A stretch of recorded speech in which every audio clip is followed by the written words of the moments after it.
അപ്പോൾ എന്തുകൊണ്ടാണ് യഹൂദിയും ശമരിയും ഇസ്രയേലിൻ്റെ സുരക്ഷയ്ക്ക് അത്യന്താപേക്ഷിതമായിരിക്കുന്നത്? ആത്മീക അർത്ഥത്തിനും അപ്പുറം ഇസ്രയേലിൻ്റെ ഭൗതിക നിലനിൽപ്പിന് യഹൂദിയും ശമരിയും നിർണായകമാണ്. ഈ പ്രദേശങ്ങളിൽ ആയിരക്കണക്കിന് തീവ്രവാദികൾ പ്രവർത്തിച്ചു വരികയാണ്. ഇസ്രയേൽ പിൻവാങ്ങിയാൽ ആ പ്രദേശം ഒരു ഭീകര നിയന്ത്രിത രാജ്യമായി മാറാൻ സാധ്യതയുണ്ട്.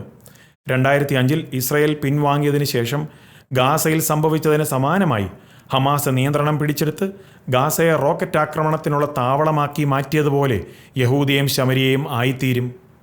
1000 മീറ്ററിലധികം ഉയരത്തിൽ എത്തുന്ന യഹൂദിയുടെയും ശമരിയുടെയും ഉയർന്ന പ്രദേശം അതിനെ നിയന്ത്രിക്കുന്ന ഏതൊരാൾക്കും തെല്ലവീവ്, യെരുശലേം, നെതന്യ, അഫുല, അഷ്കലോൺ, ബെർഷബ എന്നിവയുൾപ്പെടെ പ്രധാന ഇസ്രയേലി നഗരങ്ങളിലേക്ക് നേരിട്ട് വെടിവയ്പ് നടത്താൻ അനുവദിക്കുന്നു.